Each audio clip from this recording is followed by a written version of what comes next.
Selamat malam Bapak dan teman-teman semuanya. Perkenalkan nama saya Yendilin Abigail Simbolon dari Prodi Agribisnis. Di sini saya akan menjelaskan mengenai proses difusi inovasi pertanian. Baik, langsung saja kepada pembahasannya.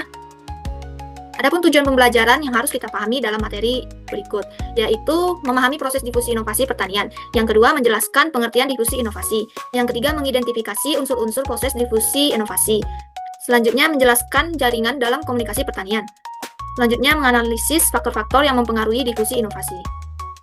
Adapun pengertian dari difusi inovasi adalah proses penyebaran suatu inovasi atau ide baru, teknologi atau metode dari individu atau kelompok yang telah mengadopsi ke individu atau kelompok lain dalam suatu sistem sosial. Difusi inovasi bertujuan mempercepat adopsi inovasi di masyarakat petani untuk meningkatkan produktivitas pertanian. Contoh dalam pertanian adalah penyebaran teknologi tanam padi jajar legowo yang membantu petani meningkatkan hasil panennya. Dengan begitu, inovasi tersebut tidak hanya dimiliki oleh kelompok kecil, tapi dapat diadopsi oleh komunitas yang lebih luas. Selanjutnya ada unsur-unsur proses difusi inovasi. Menurut Rogers, terdapat 4 unsur pokok dalam proses difusi inovasi. Pertama adalah inovasi itu sendiri, yaitu ide atau produk baru yang dianggap baru oleh calon pengguna. Misalnya, varietas jagung tahan hama yang meningkatkan hasil panen. Yang kedua ada saluran komunikasi, yaitu media untuk menyampaikan inovasi dari sumber ke penerima. Contohnya seperti saluran komunikasi yang menyebarkan inovasi tersebut bisa berupa penyuluh pertanian atau media sosial. Lalu yang ketiga ada waktu, yaitu periode penggunaan hingga keputusan adopsi. Waktu yang dibutuhkan untuk inovasi diterima oleh masyarakat yang bisa berbeda-beda mulai dari proses pengenalan sampai keputusan adopsi. Lalu yang keempat ada sistem sosial, yaitu kelompok atau masyarakat tempat proses difusi berlangsung. Yaitu seperti sistem sosial tempat difusi tertentu yang mempengaruhi kecepatan dan cara inovasi diterima. Selanjutnya ada jaringan dalam komunikasi pertanian. Jaringan komunikasi sangat penting untuk menyebarluaskan inovasi pertanian secara efektif. Selanjutnya melibatkan penyuluh, kelompok tani, pemimpin masyarakat, dan media interpersonal maupun massa. Penyuluh pertanian sebagai penghubung antara ilmu pengetahuan dan petani memiliki peran krusial. Selanjutnya ada kolaborasi antara petani, penyuluh, dan pemerintah yang dapat meningkatkan kapasitas dan penyebaran inovasi.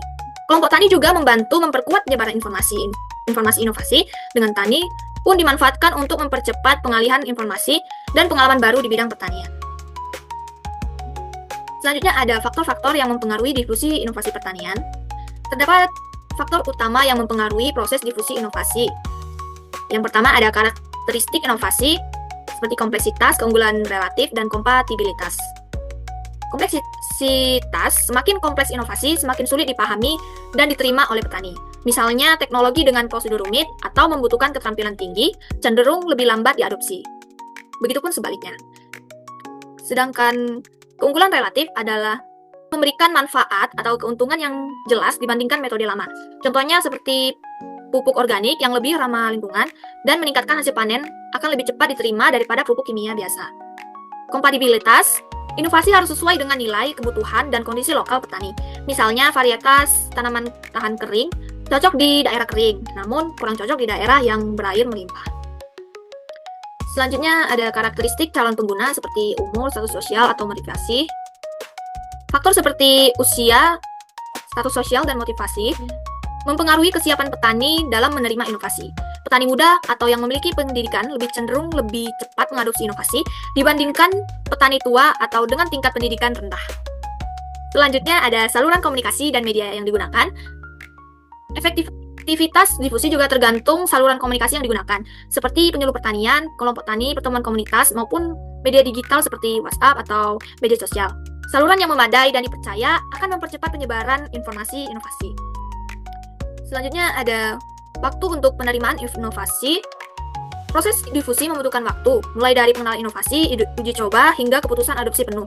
Beberapa inovasi mungkin cepat diterima dalam hitungan bulan, sementara lainnya bisa memakan waktu bertahun-tahun. Selanjutnya ada dukungan jaringan sosial dan peran penyuluh lapangan. Jaringan sosial yang kuat seperti kelompok tani dan komunitas petani memberikan dukungan sosial dan akses informasi yang lebih cepat. Selanjutnya faktor situasional seperti kondisi ekonomi dan sosial masyarakat petani. Kondisi ekonomi seperti kemampuan finansial petani untuk membeli alat atau benih yang baru yang sangat mempengaruhi kecepatan difusi. Selain itu, aspek sosial seperti norma budaya, tradisi, dan tingkat kepercayaan dalam komunitas juga dapat mempengaruhi penerimaan inovasi. menyebabkan bahwa keberhasilan proses difusi inovasi tidak hanya tergantung pada inovasi itu sendiri, tetapi juga menyangkut aspek manusia dan lingkungan sosial ekonomi tempat inovasi itu disebarkan. Selanjutnya, contoh inovasi pertanian yang terbaru di Indonesia pada tahun 2023 sampai 2025. Yang pertama ada teknologi pertanian presisi yang mengintegrasikan satelit, AI, dan sensor untuk memantau kesehatan tanaman secara real time, membantu petani mengambil keputusan tepat seperti teknologi dari FarmMob. Selanjutnya ada Combine Harvester modern yang mempersingkat waktu panen dan mengurangi biaya tenaga kerja. Yang ketiga ada Transplanter, yaitu alat penanam padi otomatis yang meningkatkan efisiensi tanam hingga 30%. Selanjutnya Internet of Things atau IoT seperti sensor kelembapan tanah dan suhu yang memantau kondisi lahan secara otomatis dan real time. Selanjutnya ada Genetic Engineering untuk menciptakan varietas tanaman yang tahan hama, penyakit, dan kondisi lingkungan ekstrim. Lalu ada inovasi pengelolaan air hemat seperti irigasi tetes yang membantu petani menghadapi krisis iklim. Dengan berbagai inovasi ini, pertanian Indonesia semakin efisien, produktif, dan berkelanjutan. Kesimpulan yang dapat kita ambil yaitu difusi inovasi yang efektif sangat penting untuk kemajuan pertanian, mempercepat adopsi teknologi baru yang mendatangkan manfaat nyata bagi petani dan ketahanan pangan nasional. Pemahaman unsur-unsur difusi, jaringan komunikasi yang kuat, dan faktor pendukung lainnya harus menjadi perhatian bersama semua pemangku kepentingan pertanian.